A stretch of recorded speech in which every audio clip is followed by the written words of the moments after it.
네, 마감 드립니다. 키워드 먼저 만나보시죠. 네, 오늘의 주제입니다. 고점대 이제 시작, 11월에는 어디로 갈까요? 바이오주 함께 살펴보도록 하겠습니다. KR리서치의 김대준 대표와 함께 바이오주의 향방 함께 살펴보시죠. 안녕하세요. 네, 안녕하십니까. 네, 권다영 앵커. 네. 바이오 섹터에 대한 점검을 권다영 앵커가 혹시 픽했습니까? 그런 건 아니었습니다. 오늘 굉장히 중요한 갈림길의 기로점에 있어서 저희 작가님이 굉장히 지금 좋아하시겠는데요. 네, 오늘 꼭 체크를 해야 될 그러니까요. 섹터입니다. 오늘 안 보면 안 되는 섹터 중에 네. 하나가 바이오주입니다. 네, 그래서 그거 자세하게 제가 한번 설명드려보겠습니다. 네, 지금 오늘 같은 경우는 사실 바이오주가 지금 환호를 외쳤어요. 네. 드디어 이제 악재가 하나 없어졌다라면서 막 어떤 종목들은 10% 이상 막 급등을 하는 모습을 보여줬는데 사실 10월장에 네. 바이오주가 물론 시장 자체가 못 올랐지만 네. 주도하는 느낌이 굉장히 없었잖아요. 네. 오늘 시장에서 바이오 전반의 흐름이 좋았어요. 네. 알테오젠, 삼성바이오로직스, 리가켄바이오 다 등등등 해서 강세 현상에서의 모습을 보여줬습니다. 그래서 이제 바이오에 대해서 이제 가는 거냐라고 판단할 수도 있는 흐름에서의 모습을 보였기 때문에 제가 체크해서 몇 가지 한번 상황 설명을 해드리겠습니다. 네. 오늘 시장에서 특이점이 한 두 가지가 있었어요. 뭘까요? 기존의 시장이라고 한다면 바이오가 갈 때는 반도체가 못 갑니다. 그렇죠. 반대로 말하면 같이 못 가죠. 반도체가 갈 때는 바이오가 못 갔어요. 또 2차 전지가 갈 때는 바이오가 못 갔어요. 이게 최근 시장 상황 하에서의 흐름이었습니다. 그런데 오늘 같은 경우는 반도체도 강했고요. 2차 전지도 강했고요. 바이오도 강했습니다. 다 갔어요. 그렇다면 이게 진짜 대세 흐름에서의 전환점인지 아니면 시장에서 흔히 보여주는 휩소라고 하죠. 속임수. 진짜 흐름이 가기 위해서 속임수 과정에서의 흐름이 나타나는지 요 흐름을 한번 판단을 해봐야 되고요. 네. 두 번째 특이점이라고 한다면 외국인 투자자들이 코스닥 시장에서 바이오가 코스닥에 많이 포진돼 있지 않습니까? 코스닥 시장에서 3천억 이상의 매수를 했습니다. 네. 이 3천억 규모는 언제 이후에 최초냐면 8월 초 8월 2, 3, 4일 정도에 3천억 정도 매수를 하고 그 이후에는 거의 매도 일변도였습니다. 그쵸. 그리고 나서 한 3개월 만에 외국인 투자자들이 3천억 규모의 코스닥 시장에서 매수를 보여줬습니다. 그렇다면 바이오에 대해서 지금 현 시점에서 이제 본격적으로 하는 건지 아니면 속임수 과정에서의 흐름에서의 쉬어가는 과정에서의 모습이 나타날지를 우리가 정밀하게 이 내용들을 한번 판단해 봐야 되는데요. 제가 결론부터 말씀드리면 네. 저는 개인적으로 속임수 과정에서의 흐름이 아닐까라는 내용으로 판단합니다. 왜냐하면 오늘 장에서 앞서 말씀드린 반도체, 2차 전지, 바이오 네. 어떤 섹터가 시장을 주도했다고 생각하시나요? 오늘은 다 강했죠? 다 강했는데 네. 시장 전체적으로 흐름을 끌어왔던 섹터는 네. 2차 전지 같은 경우는 장 초반에 강했다가 좀 밀렸어요. 네. 많이 밀리지 않았지만 바이오 같은 경우는 장 초반부터 강했다가 점심 무렵까지 강한 흐름에서 조금 밀리면서 끝났습니다. 네. 반도체는 종가 고가입니다. SK하이닉스 기준으로 해서 판단을 해볼 때 네. 그렇다면 저가 판단할 때 시장의 무게 중심추는 네. 반도체에 쏠려 있는 흐름에서의 모습이 오늘장 진행되었다라고 판단 해석될 수 있거든요. 그래서는 바이오 섹터에 대해서는 지금은 속임수 과정에서 오늘장의 상승이 아닐까라는 내용으로 한번 제가 설명을 쭉쭉쭉 한번 드려보도록 하겠습니다. 네. 아무래도 제가 이걸 어떻게 정리를 해야 되나. 모두가 주시장에서는요. 네. 모두가 예라고 할 때 아니오라는 내용도 한번 귀 기울여서 그럼요. 들어봐야 됩니다. 중요합니다. 네네. 아무래도 오늘 이 바이오주의 상승에 대해서 진짜 찐 대세 상승을 위한 발판이었냐? 아니면 그냥 시장이 오르니까 그동안 이제 막 떠돌던 수급이 붙었던 상승이었냐라고 했을 때 대표님께서는 후자다라고 말씀을 해주셨어요. 근데 최근에 사실 증권사들에서 물론 이 리포트의 TP 목표가가 전부는 아닙니다만 대부분의 대형 바이오주에 대해서 목표가를 굉장히 올려잡고 있단 말이죠. 삼성바이오로직스의 목표가가 지금 132만 원까지 나와 있고요. 네. 알테오젠 같은 경우도 40만 원 찍은 이 리포트도 나와 있거든요. 네. 그럼에도 불구하고 찐 대세 상승은 아니다라고 보시는 권나영 건가요? 앵커가 네. 긍정적인 요인을 말씀해 주시면 제가 거기에 반대 의견을 한번 말씀을 드려볼게요. 네. SK하이닉스가 지난 25만 원 찍을 때 증권사 레포트들이 32만 원 목표가를 내놨습니다. 그쵸. 증권사에서 나오는 레포트는 미래 가치에 대한 주가의 가능성보다는 현재 가치에 대한 흐름들을 판단해서 주가 가격을 책정하거든요. 주가는 보통 업황에 대해서 6개월 선행한다라고 합니다. 네. 그래서 지금 현재의 상태에서의 바이오는 긍정적입니다. 하지만 미래 가치에 대해서는 좀 더 우리가 면밀하게 따져봐야 될 필요가 있다라고 판단되기 때문에 증권사에서 삼성바이오로직스 132만 원, 뭐 알테오젠 같은 거 40만 원 목표가를 책정하고 있는데 이 부분은 증권사에서 나온 레포트 형태에서의 가격치다라고 판단을 하는 게 저 개인적인 생각입니다. 네. 근데 한 가지 제가 또 긍정적인 이야기를 하자면 우리 이번 주 FOMC 있잖아요. 네, 금리 맞습니다. 또 내릴 가능성이 높잖아요. 그리고 그렇죠. 금리 인하기에 들어왔습니다. 네. 그러면 어쨌든 금리 인하기에 가장 수혜받는 건 바이오주다라고 시장에서는 이야기를 하는데 네. 요 소위 말하는 약발도 못 받는 걸까요? 그런 이유로 인해서 최근 움직임이 진행되었고요. 네. 우리가 이렇게 생각해보죠. 성장 섹터는 은행으로부터 자금 조달을 통해서 그 자금 조달된 자금으로 R&D에 투자합니다. 연구개발에 투자하게 되어 있습니다.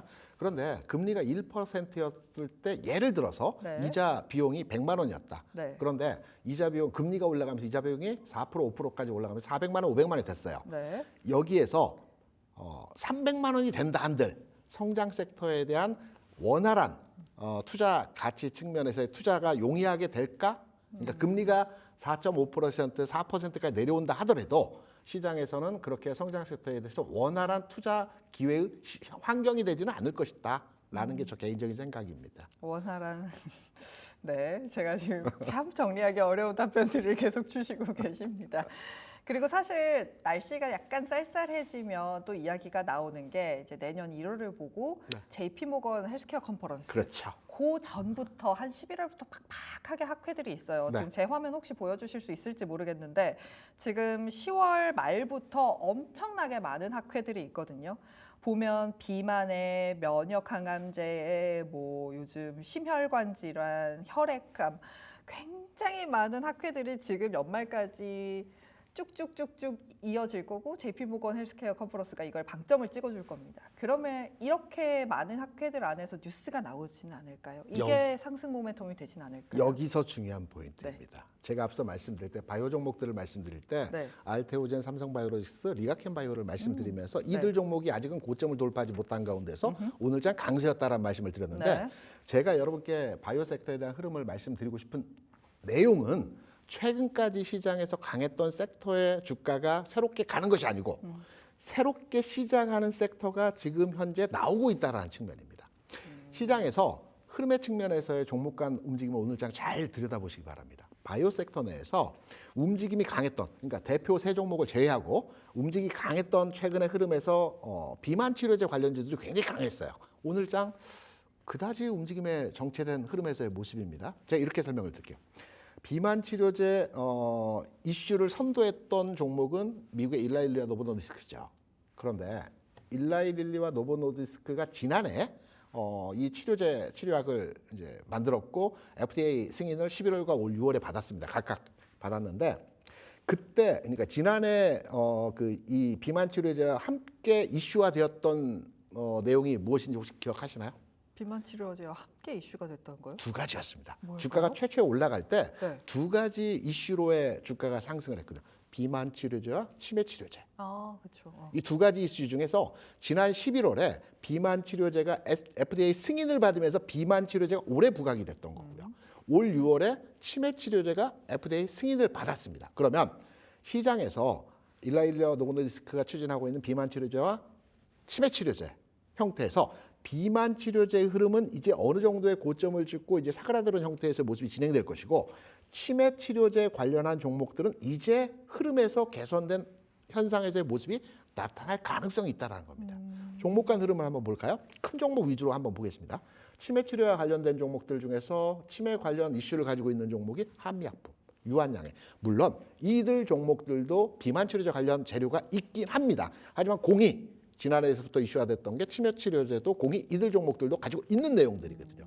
여기에 최근에 이제 주가 현상에서 강했던 모습을 보였던 메디포스트 같은 경우에도 뇌질환 치료제 그리고 대표적인. 그렇죠. 그리고 치매 진단 키트 관련 피플바이오 같은 종목들. 네. 이들 종목들이 최근에 바닥권에서 슬슬 흐름에 개선된 모습에서 진행이 나타나고 있거든요. 네. 그러면 선수 교체, 비만에서 치매로의 변화하는 과정에서의 흐름들이 나타나고 있는 지점이다. 네. 그래서 바이오에 대해서는 네.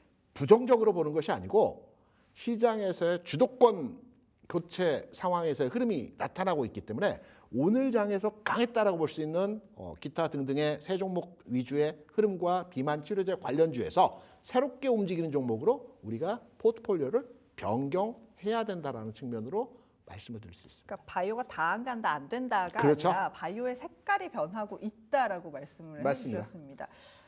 비만 치료제 사실 단어만 붙으면 최근에 급등 양상을 몇 개월 전까지만 해도 굉장히 보여줬었는데 이제 이게 끝나가고 아무래도 또 새로운 이슈에 대한 갈망이라고 해야 할까요? 같은 바이오 내에서도 그런 부분들이 있기 때문에 그 키워드가 아마 치매가 되지 않을까라고 좀 말씀을 해주셨습니다.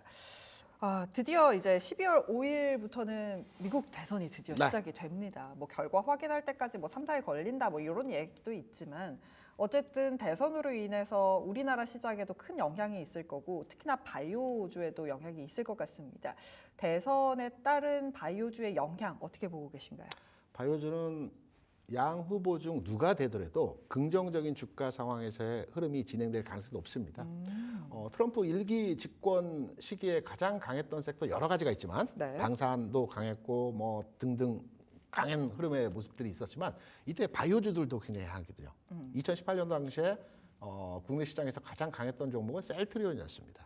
이 흐름들의 모습을 판단해서 우리가 예상을 해본다면 트럼프 후보가 집권하게 되더라도 바이오 섹터는 긍정적으로 판단되는 흐름에서의 모습을 예상해 볼 수 있을 거고 해리스 후보는 뭐 기본적으로 정책적으로 추진하고 있는 내용이 바이오시밀러 관련 종목들에 대한 우호적인 주가 상황에 대한 흐름들을 예상할 수 있는 정책들을 마련하고 있죠. 그래서 바이오 섹터에 대한 전반의 흐름에 있어서는 긍정적으로 바라보고 있다라는 측면을 견지하고요. 다만 미국에서 바이오 섹터의 최근 주가의 흐름을 보게 되면 대표적인 뭐 머크라든가 일레이라든가 노보노디스크라든가 바이오젠 같은 종목들이 최근 단기 쉬어가는 흐름에서의 모습을 보여주고 있어요. 한 일주일 정도 쉬고 있죠. 다시 재상승의 흐름 나타날 겁니다. 이때 색깔이 변화하는 흐름에서의 모습이 나타날 가능성이 높다라고 보고 있습니다. 그래서 대선 이후에 바이오 섹터 긍정적으로 보고 있지만 역시 마찬가지로 앞서 말씀드린 내용에 기반하여서 색깔이 변화하는 과정에서의 흐름이 나타날 가능성이 높다 이렇게 판단합니다. 제가 근데 들으면서 생각이 드는 게 바이오주의 색깔이 변한다? 그럼 주도주로서의 힘은 얼마나 될까? 딱 그 생각이 들거든요. 주도주로서의 힘은 약해지겠죠. 그러니까 왜냐하면 주도주로서의 힘이 강하려면 앞에 세 종목이 가야 됩니다. 삼성바이오로직스, 알테오젠, 리가켄바이오가 시장을 끌고 가는 상황 하에서 나머지 후발 섹터들의 주가가 움직여야 되거든요. 그런데 이 아주 강한 시장에서 흐름을 전개했던 종목들이 네. 쉬어가는 흐름들이 만들어지고 그 하단에 있는 섹터 위주의 종목들 중심으로 해서 주가 상승의 흐름들이 만들어질 가능성이 있기 때문에 네. 종목 선별에 있어서 바이오주는 이제부터 잘 판단해서 종목 선정을 해야 되는 흐름이 나타날 가능성이 있다고 생각을 합니다. 그럴 거면 굳이 바이오를 더 하반기까지 들고 갈 이유가 있을까라는 생각이 저는 들거든요. 그럼 주도주가 될 만한 IT나 다른 쪽으로 아예 포트 변경을 해버리는 거든요. 반도체를 사야죠. 반도체를 사야 합니까? 지금 그 시기가 왔습니까? 반도체를 사야 된다고 판단하고 있고요. 바이오도 뭐 기본적으로 흐름에 있어서 완전하게 꺾이는 흐름이 나타나지 않고 일시 쉬어가는 흐름이 진행되는 과정이긴 하지만 시장에서의 변화의 흐름들을 판단해 보게 되면 이제 반도체 흐름으로의 전환이 진행되는 과정에서의 상황이기 때문에 네. 반도체의 흐름이 시장을 끌고 간다라고 한다면 나머지 이후의 섹터들은 좀 쉬어가겠죠. 네. 그리고 반도체가 쉴 때 이후에 다른 섹터들이 움직임이 진행될 것이고 네. 이러한 모습들에 대한 판단 근거는 오늘 장에서 여러 가지 시장의 변화의 모습들을 감지할 수 있었는데 앞서 우리가 이제 금투세 얘기를 네. 잠깐 하셨잖아요. 근데 오늘 시장의 내용을 잘 판단해 보게 되면 금투세 내용으로 인해서 그 코스닥 시장이 강했어요. 네. 그런데 시장의 전반의 흐름에서 플러스 한 자릿수 상승해서 오후장 강한 상승세로 변화한 것은 환율이었습니다. 환율이 확 빠졌죠. 미국이나 일본이나 환율의 상황은 크게 변화한 게 없습니다. 미국 같은 경우는 달러 지수가 103 수준에서 계속, 움직이고 있고요. 네. 그 엔화 같은 경우도 152엔 수준에서 움직이고 있어요. 국내 환율만 최근에 1,300원에서 1,390원까지 올랐죠. 네. 과도한 상승이었어요. 이 과도한 상승이 오늘 장 기점으로 해서 1,370원까지 내려왔어요. 그러면 시장에서의 시각이 바뀌었다는 지점이거든요. 이제 기관 투자자들이 시장에 들어올 수 있는 환경이 만들어지고 외국인 투자자들도 그간에 매도했던 부분을 좀 완화하거나 조금 스탠스를 매수로의 전환을 하는 형태로의 진행이 될 수 있기 때문에 이러한 분위기에서 시장의 모습들을 예상해 볼 때 시장을 주도하는 반도체 중심에서의 시장 흐름이 당분간의 흐름에서 나타날 가능성이 있다. 이렇게 판단하죠. 그럼 2차 전지는요? 2차 전지도 성장 섹터의 흐름이지 않습니까? 네, 제가 그래서 성장 섹터의 흐름은 이렇게 말씀을 드렸죠. 지수가 박스권 내에서 움직일 때 성장 섹터가 움직이고 지금 시장에서의 박스권 상단은 2,700포인트이다. 2,700이요? 2,650 정도가 아니고요? 2,700 정도가 이제 지난번 흐름에서의 고점 라인에서의 근처거든요. 그래서 네, 그래서 이 박스를 돌파하기 전 단계까지는 완전하게 하락으로 전환하지 않을 겁니다. 성장 섹터가 왔다 갔다 하는데 힘의 무게 추가 기존의 2차 전지나 바이오 섹터에서 반도체로 한 스텝 옮겨가는 형태에서의 모습이 나타날 가능성도 있다. 이 부분도 우리가 감안해서 네. 시장에 대응을 해야 될 필요가 있는 내용이죠. 그러면 제가 지지난주에 대표님이 해주셨던 말씀 중에 네. 시장의 색깔이 바뀌면서 또 말씀을 해주셨던 게 대한유화를 비롯한 네. 석유화학주들이었어요. 그렇죠. 그런 섹터를 전반적으로 봤을 때는 어떻게 보세요? 내일 전인대, 그러니까 미국 선거와 비슷한 시기에 열리는 전인대에 대해서도 우리가 주목해야 될 필요가 있어요. 네. 앞서 잠깐 말씀하셨지만 경기부양자금으로 뭐 한 200조 이상의 200조 자금을 이상, 풀 것이다. 할 것이다라고 얘기를 했는데 그 이전에 미국에서의 금리 상황과 환율 상황에서 변화가 필요하죠. 왜냐하면 중국에서 돈을 풀어서 시장에 대한 경기 부양이 효과가 나기 위해서는 금리 차가 축소가 돼야 하거든요. 그리고 달러가 약세로 전환돼야 하거든요. 이러한 현상들이 추가적으로 나타날 때에는 석유화학주라든가 경기 민감주의 흐름이 강하게 진행될 개연성이 있습니다. 네. 선거 이후의 상황에서 네. 누가 되든 간에 네. 미국 시장에서의 자금 통화 시장에서 환율과 금리 수준에서의 상황이 어떻게 변화하는지를 따라서 중국 경기 부양책이 바로의 효과를 발휘할 수 있다. 또는 시간차를 둘 수 있다. 이 부분을 체크해서 판단해야 되겠죠. 알겠습니다. 근데 통상 네. 과거 기준으로 해서 판단을 해보게 되면 2000년 이후에 6번의 대선이 있었다는 말씀을 드렸고 6번의 대선 과정에서 대선 이후에는 주가 상승했다는 말씀을 기존에 많이 말씀드렸는데 환율 시장에서의 상황만 보더라도 환율의 상황이 시차가 일부 있었고 흐름에서의 약간의 변화는 있었지만 환율의 상황도 달러 약세로, 그러니까 대선 이후에 달러 약세로 진행되는 상황이 6번 중에 5번이었습니다. 2020년을 제외하고 나머지 5번은 다 달러 약세로 전환됐거든요. 이런 맥락점에서 본다면 지금 현재는 달러가 약세되면 금리도 내려갈 상황에서의 흐름입니다. 그러면 중국의 경기 부양도 당연하게 효과를 발휘할 수 있기 때문에 관련한 석유화학 관련주라든가 네. 항공주도 그렇고 운송 관련주들도 여기에 주가가 반응하는 형태로의 모습들이 나타날 가능성이 높은 장입니다. 그래서 오늘뿐만 아니고 네. 오늘 내일에서 미국에서 대선에서 누가 되느냐 그리고 대선 이후에 시장에서 자금 통화 시장에서의 상황이 어떻게 변화하느냐가 시장에서의 정확하게 흐름을 되짚어 줄 수 있는 아주 중요한 지점이기 때문에 저는 이번 대선만큼 증시에 영향을 줄 수 있는 상황은 과거 미 대선 많이 경험했지만 이번이 가장 중요한 미국 대선이 아닌가 이렇게 생각합니다. 이게 진짜 보면 누가 될지 몰라서 더 그런 것 그렇죠. 같아요. 보면 박빙이어서. 진짜 너무 예상할 수 없어서 그런 것 같은데 그렇다면 바이오주가 이제는 연말로 갈수록 색깔이 변할 것이다. 라고 말씀을 해주셨다면 탑픽 종목은 어떤 걸로 보고 계실까요? 좀 전에 말씀드렸죠. 비만에서 뇌질환 관련 종목으로 흐름이 개선되는 색깔이 바뀌는 현상에서의 모습이 진행되고 있다고 말씀드렸고요. 오늘은 특이하게 좀 가벼운 종목을 한번 제가 세팅을 해봤습니다. 피플바이오.